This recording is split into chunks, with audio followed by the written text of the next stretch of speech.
Lately, there's been a lot of discussion around crossover games, whether it be Nickelodeon All-Star Brawl, Multiverses, or obviously Super Smash Bros., the format of a fighting game lends itself very well to the dream matchups of our various favorite franchises. As well, Disney has been dipping their toes into the concept with both Speedstorm and Mirrorverse, upcoming kart racing and MOBA games respectively, in addition to the Toys to Life Disney Infinity from several years ago. When talking about potential new crossover fighters, a Disney-themed game is really the elephant in the room. As a fan of both many of these characters and fighter roster discussion, putting this together seemed like a lot of fun to me. But before I can go hog wild discussing the fighter lineup, we've got to establish some basics. First, I'm envisioning this as a traditional fighting game rather than a platform fighter. I just find that this format lends itself better to a large range of different builds and playstyles, rather than the platform fighter setup where mobility is always a primary concern. How exactly the nitty-gritty fighting mechanics work isn't so much my focus, just remember that the basic fighting game format standardized by Street Fighter II is the basis here. Second, while fighting games almost always feature female characters, rarely are they on equal footing. Like, Smash Bros. 4 and Ultimate both made great strides towards making a more equitable CSS, but female fighters still make up less than a third of the final roster. Disney is well known for their strong, iconic female characters, so here I see a rare opportunity to have a 100% equal character roster in terms of gender split. Finally, there are several cases of characters that fill similar niches, whether they be from the same series or otherwise. In these cases, I'll include them as basically an Echo Fighter from Smash Bros., alternate fighters built off the same template with some notable differences. Oh, and also I'm instituting a rule of only one character per movie or series. Except when I break that rule, but we'll get to that when we get to that. With all that explanation out of the way, let's begin with the characters that if this game was really made, I am absolutely confident would be included. We're talking reveal trailer characters here. Starting with Disney's biggest cash cow of the last decade, Elsa. I'm sure that a lot of people are groaning right now, but this really is an inevitability. I mean, she's a princess with magical ice powers that's also the most popular Disney princess ever. They really don't have a choice here. I imagine her having a strong mid-range game, creating things like ice spears and crashing chandeliers to maintain control over the arena, as well as a potential slowing status effect to come along with an icy wind attack. Elsa isn't the only newer princess I'm sure will be included, however. We're playing with canon a little here and including Rapunzel along with her long flowing hair from her movie. There's a ton of potential for long-range hair-whipping attacks, along with fun moves like a swinging kick move. As an overarching design, I see her playing like a grappler, using her hair to pick up and fling around her opponents. Like, imagine if Rapunzel's moveset took some inspiration from Dixie Kong in the Donkey Kong Country games. That would actually be incredible. Let's move to another mainstay Disney character that has actually been included in a lot of its crossover media lately, and our first male character no less. Sully is different from the other characters we've listed so far because he wouldn't have a lot of fancier moves. If you've enjoyed characters like Wolverine in Marvel vs. Capcom, or Bowser in Smash Bros., he'd be right up your alley with strong claw-based attacks and a solid bulky frame, as well as potential for a roaring move that could function like Bowser's Fire. Mobility and speed wouldn't be the best, so knowing how to play defensively would be key. As well, we're getting our first Echo Fighter of the roster, as I think Beast from Beauty and the Beast would fit snugly on top of this moveset. Sully wouldn't be our only bruiser here, however. Wreck-It Ralph was conceived in the mold of the classic arcade villain, namely Donkey Kong. As such, I see him taking a lot of inspiration from the Big Ape Smash Bros. Appearance. Giant punches, a ground slam, and projectile throwing moves for stage control, maybe even some grappler aspects. Look, I've been saying for years that I'd like to see him in Smash Bros., and this is the closest I'm gonna get. Can you just let me have this? There's actually a few characters I thought of including on top of Ralph's mold. Quasimodo and Goliath both came to mind, but they have attributes that would leave them feeling incomplete if not incorporated. Who I landed on for Ralph's Echo, though, instead, is Mr. Incredible from the Incredibles movies. But wait, if Mr. Incredible is an Echo, which member of the family is the main representative? Well, on top of Bob fitting into Ralph's moveset, I just think Helen has a lot more potential. Her powers of elasticity could make her the ultimate Punisher, giving her mobility to dodge any attacks from other players and punish mistakes from basically anywhere on the battlefield. She'd definitely be a hard-to-master fighter, however, as I see her being less than bulky and the hitboxes on her moves being very unwieldy. If you thought we were out of the woods in terms of princess fighters, you are mistaken, because for the next fighter, when it comes to princesses that don't have magic flowing hair or ice powers or any of that nonsense, Mulan is definitely the one most equipped for combat. Whether she's using a sword, staff, climbing weights, or even fireworks, she'd work as one of the game's true all-rounder characters. I could also see Mushu showing up to assist for some moves, in a trait shared by some other characters, and a costume of her where she's pretending to be a man. Just as long as we're getting the animated version and not the live-action one. Or I guess the live-action one can be an Echo if you really want. Actually, let's go into one of the few live-action characters I'm confident would be included. Oh yeah, Disney loves to shove Pirates of the Caribbean into every crossover they can. And you know what? I think Jack would work very well in a game like this. Between pistols, grappling hooks, and obviously a sword, I see him being a very fun bag of tricks type character. And also, along with the pretty obvious Captain Hook Echo, I'm using his Disney Infinity render here because I don't want Johnny Depp's ugly face staring back at me for the rest of this video. Another male character tied to the seas, Maui's potential goes a lot farther than the most glaring thing about him, his giant hook. I mean, he's a god. His build lends himself well to a powerful, bulky playstyle, and he has the ability to transform into many different animals. Let's not ignore the hook though. As the primary focus of his moveset, I see it positioning him as similar to Ike from Smash Bros, as the character with the most powerful melee weapon by default.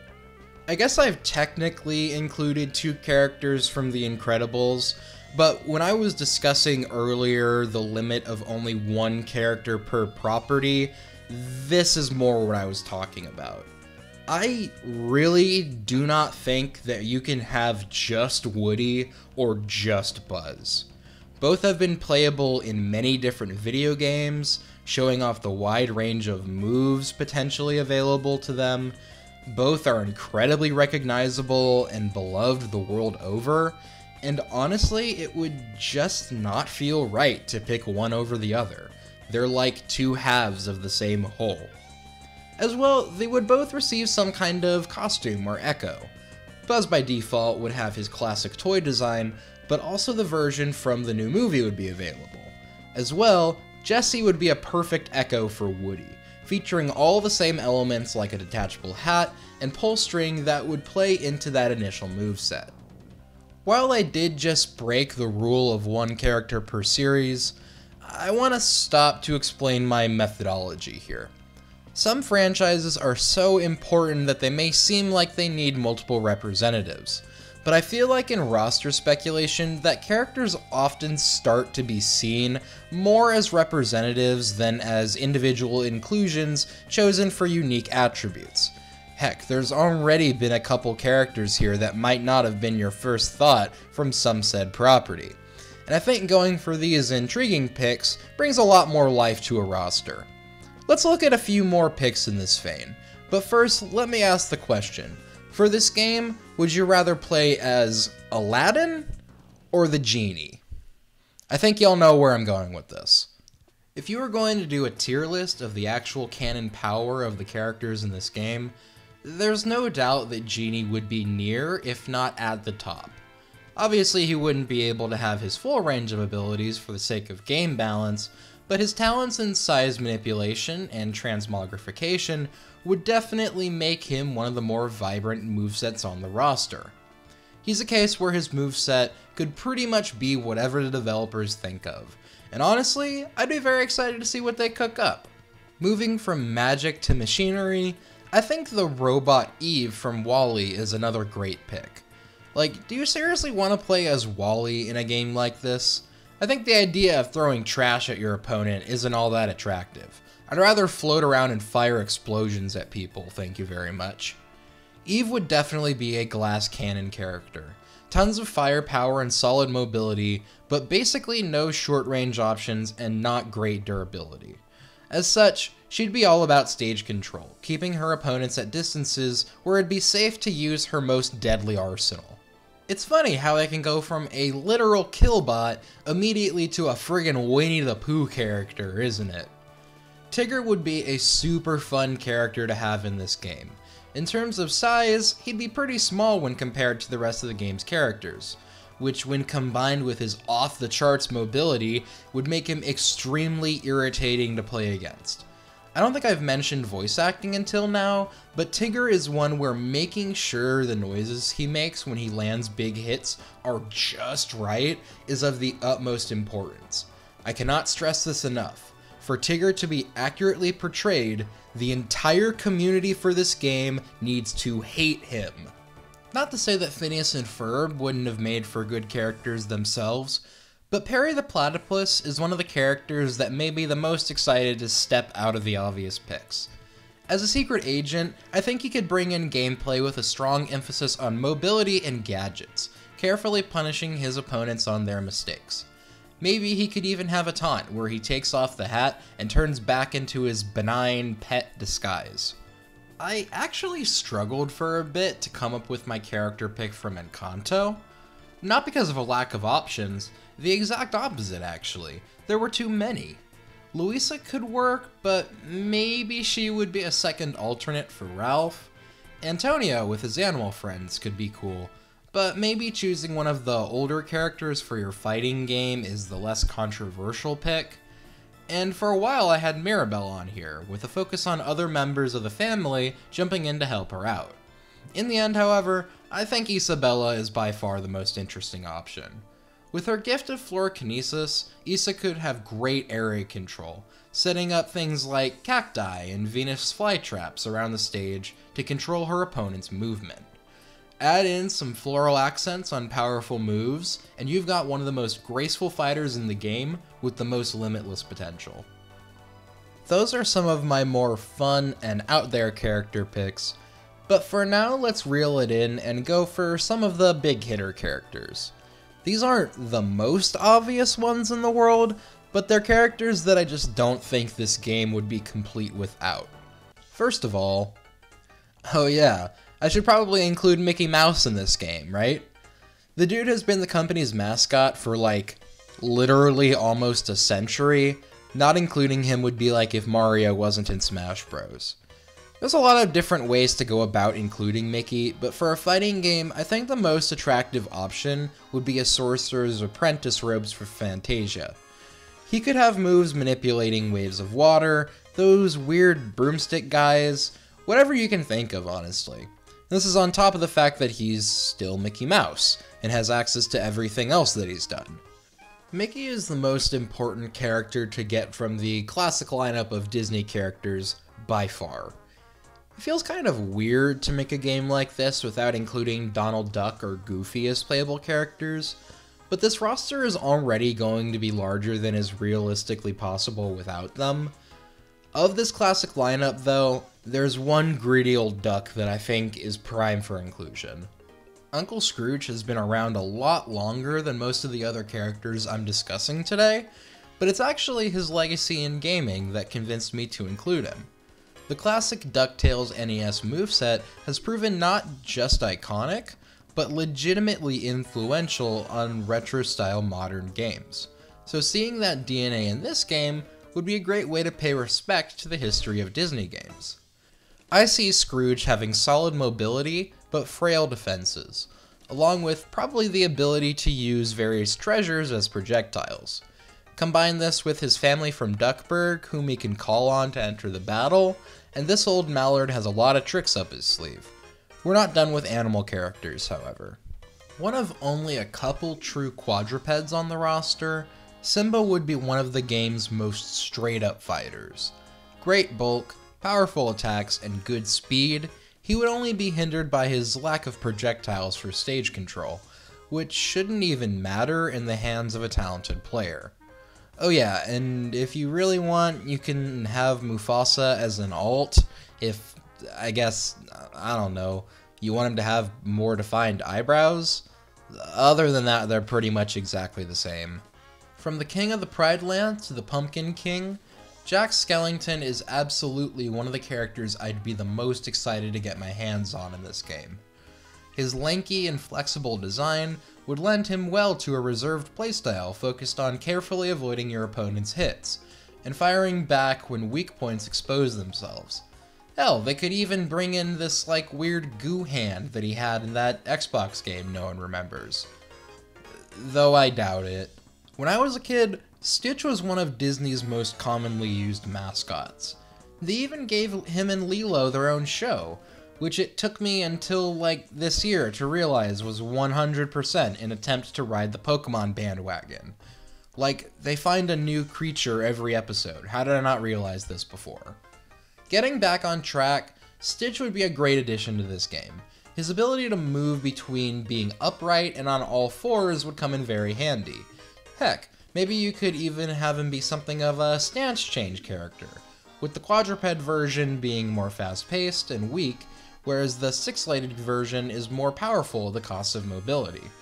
Or maybe he could even have a unique badness meter that affects how powerful his moves are.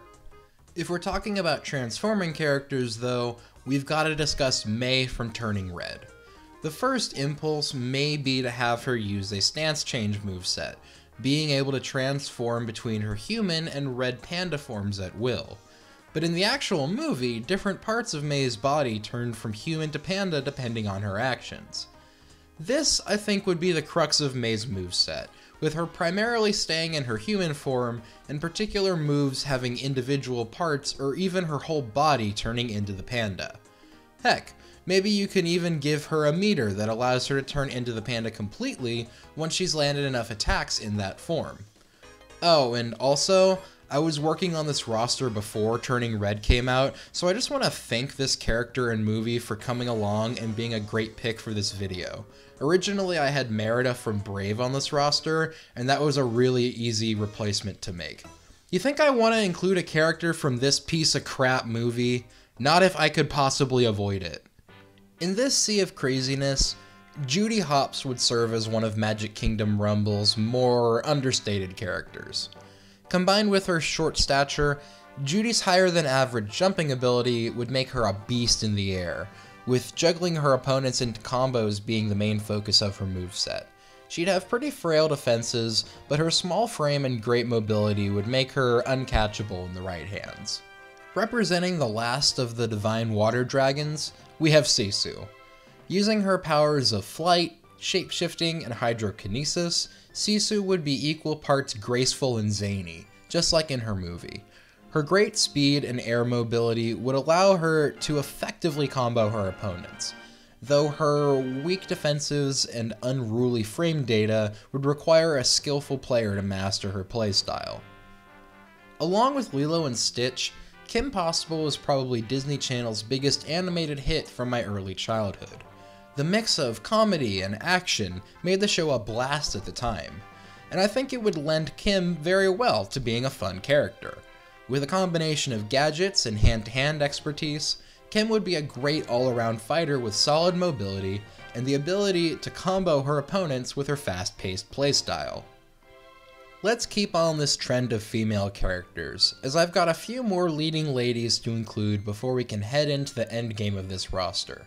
First, our final princess, the first princess. Yes, of all the options I had, whether it be Ariel, Belle, Cinderella, Jasmine, Sleeping Beauty, Tiana, Moana, the list goes on, I chose Snow White. Why? Well, for one thing, I wanted to include a more classic princess, one that doesn't have sword fighting or superpowers to fall back on. Of the 3 choices from before the Disney Renaissance, Snow White stuck out to me due to her connection to animals, with her moveset revolving around them fighting for her. There's also the dwarves, whose mining equipment and rambunctious camaraderie I'm sure would prove a big help in the fight. Okay, so you know how I said Snow White was the last princess? Well, that's technically true because she's our last trademark Disney princess character on the roster, though there is one more girl with the title to include. Now, I'm going to say up front that I've never watched Star vs. the Forces of Evil, and she's probably the character here that I know the least about. But just from what I have seen, I can tell that she should be in this game. She seems to have a lot of projectiles with her wand, as well as good mobility through use of her butterfly wings. I see her being a pretty all-around solid character, with maybe a bit more emphasis on firepower over bulkiness. If we're talking about women with magical power though, there's a couple more important ones that I think we need to get to.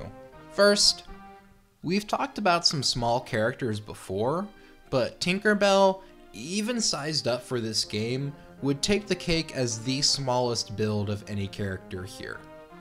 This would be both a benefit and detriment to her. While her small size makes her tiny hitbox a pain to get shots on, she'd also have the weakest defenses in the game. Watch out, however, as her magic powers pack a punch, with them getting dished out more quickly as her anger rises.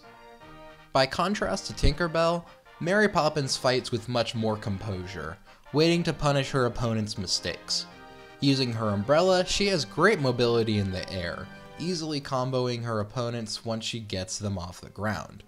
Combine this with solid bulk and you've got a great versatile character, though keep in mind that her ground speed is not great. By now you may have noticed something missing from the roster. We've got characters big and small, brutes, tricksters, heroes, princesses, even some that could charitably be called anime swords fighters. But there's one category that I've been holding off on until this moment: villains. To start, let's go with the classic. Maleficent is the Disney villain. Sure, there's some other ones that have left a mark, but I don't think that any villain has completely overshadowed their original movie the way Maleficent has. Hell, when they made the obligatory live-action remake of her movie, it was focused on her. And then they did a sequel. Apparently. I didn't know this was a thing until I started making this video. Getting Maleficent in a fighting game would be super cool. She would be the main pyrokinetic fighter on the roster, attacking with a barrage of fire attacks as well as temporarily transforming into a dragon. Not sure how that would work considering how big her dragon form is, but they could figure it out. Oh yeah, if there's gonna be someone from The Princess and the Frog, it's gotta be the guy with friends on the other side. I see Dr. Facilier being able to call upon his powerful spirits to inflict status conditions and stage hazards on his opponent, punishing them with a few powerful moves when they try to land hits on him.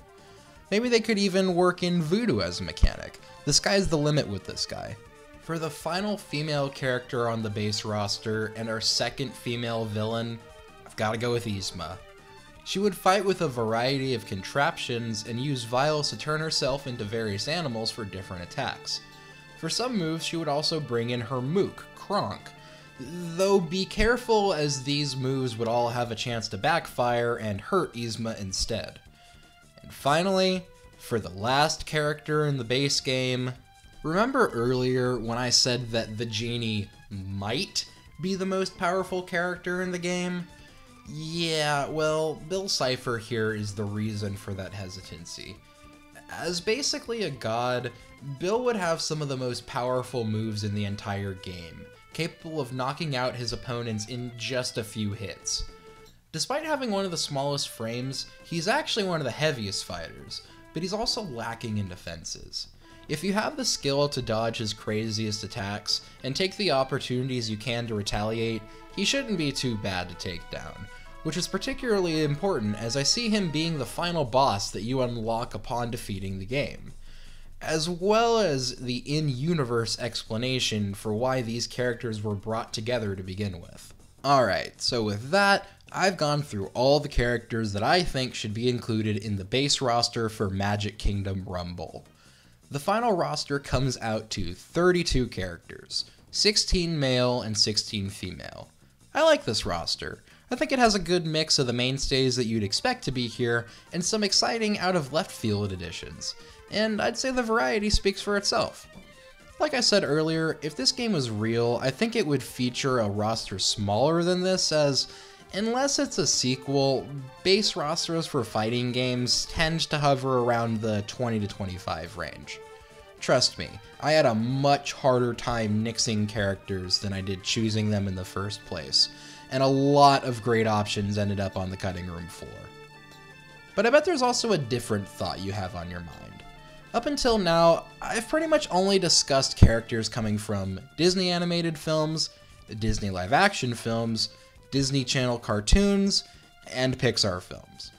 It's not a secret that Disney holds a lot more properties than just the ones that fit snugly into these categories. So, for everyone asking, where's Star Wars? Where's Marvel? Where's Kingdom Hearts? I think the best way to split this up would be to go as pure as possible for the base game, and tap into all that other stuff for the DLC. I'm sure that some people would want to see an equal number of characters to represent these franchises that there already are on the roster, and while I think that'd be cool, it would come at the cost of the game's identity. At the end of the day, these are guest fighters in a Disney fighting game, not the stars of a Star Wars, Marvel, Disney, Kingdom Hearts crossover. Oh, and also, that 50-50 gender ratio, yeah, that was nice, but I'm throwing it out the window here. Maintaining that through DLC was more trouble than it's worth. Alright, I'm thinking character packs of 4, so let's get into these, starting with Star Wars. First off, the big man we all know would be the first Star Wars character included. Darth Vader would use a combination of strong lightsaber slashes and powerful force abilities to bring an onslaught upon his target. He's not very fast, in fact his mobility in general is pretty lackluster, but do not let these facts let you grow comfortable. Vader is a formidable opponent for just about anybody. The most recent face of the Star Wars franchise, I'm confident that Din Djarin would find his way into the battle. Whether he's using his trusty blasters, Beskar spear, flamethrower, whistling birds, or even the Darksaber, this Mandalorian warrior's religious connection to his weaponry would make him one of the deadliest opponents in the arena. And that's before you add in support moves from his little pal Grogu. A more elegant warrior from a more civilized age. In contrast to his fallen pupil Vader, Obi-Wan Kenobi plays with a more reserved fighting style, waiting to punish mistakes made by his opponent. His combination of solid defenses and agility make him a tough foe to take down, even if one attack from him isn't likely to do much on its own. You didn't think I could leave off the original scruffy-looking nerf herder, did you? Han Solo is the definition of scrappy, combining weak but comboable melee attacks with strong projectiles like thermal detonators in an attempt to keep hits off him. Just be careful while controlling him. This scoundrel is not known to be one of the most resilient fighters. Transitioning from warriors from a galaxy far, far away to ones exploring the multiverse, next up is the Marvel character pack, starting with Tony Stark's suit makes him easily one of the most well-rounded fighters in Magic Kingdom Rumble. Good strength and stage control through projectiles, as well as excellent mid-air combo gameplay, his only major downside is that after his more powerful attacks, he has a significant amount of ending lag, meaning that he could easily be punished by a higher mobility character. Just watch out, you do not want to be caught in those laser blasts. Steve Rogers' superhuman skills give him great strength and speed in Magic Kingdom Rumble, along with a great projectile and his signature shield. As well, since this roster doesn't include Thor, I found it only fitting to give Cap his hammer, Mjolnir. Just look at this clip from Endgame. Doesn't this look like a fighting game combo? Is it even possible to include Marvel characters without featuring the web slinger himself? Spider-Man's gameplay would be defined by his speed, mid-air combos, and mobility.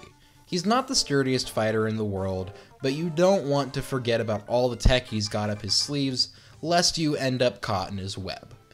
Mr. Infinity Gauntlet himself, even without the stones, Thanos is a force to be reckoned with. Some of the best strength and durability in the game, counteracted by lacking speed and mobility. As well, he brings with him into battle a few Infinity Stones, giving him some powers to manipulate in the environment and players around him. Just because the gender split hasn't been maintained doesn't mean there's no more strong, independent women to represent. In fact, there's enough for a whole separate character pack. First on the list of the girl power character pack is... Ahsoka Tano is not your ordinary Jedi. Heck, she isn't even technically a Jedi after leaving the Order. Still a strong Force user, Ahsoka's fighting style would be most characterized by her use of dual lightsabers. Her focus is on creating combos through a barrage of light attacks, carried by great mobility both on the ground and in the air. Her defenses are less than stellar, but it should hardly matter with a fighter as agile as Ahsoka. From a background player to one of the MCU's leading anti-heroes, Wanda Maximov is primed for an appearance in Magic Kingdom Rumble. One of the slower fighters in the game, Scarlet Witch's playstyle is held up by strong mid-air mobility and mid-range projectile options.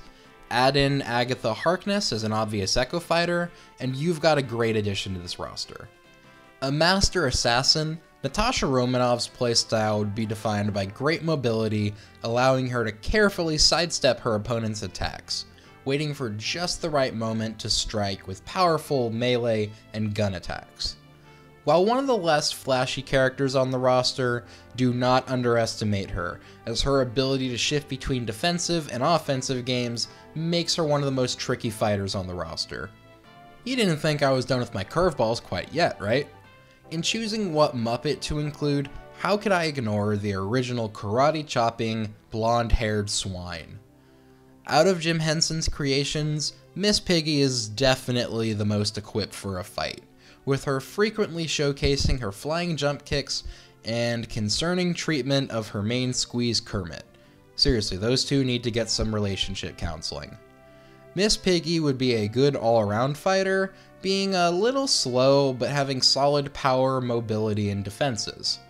Actually, if she's the closest thing that we've got to a real martial artist on the roster, maybe it'd be funny to give her references to the classic Ryu moveset. Hadouken, Shoryuken, Hurricane Kick, all that good stuff. Alright, we are now into the final character pack, and thereby the last set of characters to be included in Magic Kingdom Rumble.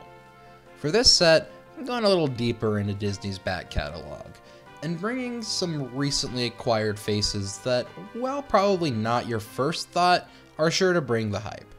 First, Destiny Island's very own Keyblade Warrior. Going from the most requested character for Smash back to Rumble in the Magic Kingdom, Sora would be right at home among the various Disney characters he's met throughout his journey. A jack of all trades, Sora would have solid melee and projectile attacks, along with good mobility and defenses. However, no single ability of his will win the day, as it's necessary to understand and incorporate all of his abilities to pull out a victory. From one of the universe's greatest warriors to one of its greatest slobs, Homer Simpson would be an extremely fun addition to the Rumble.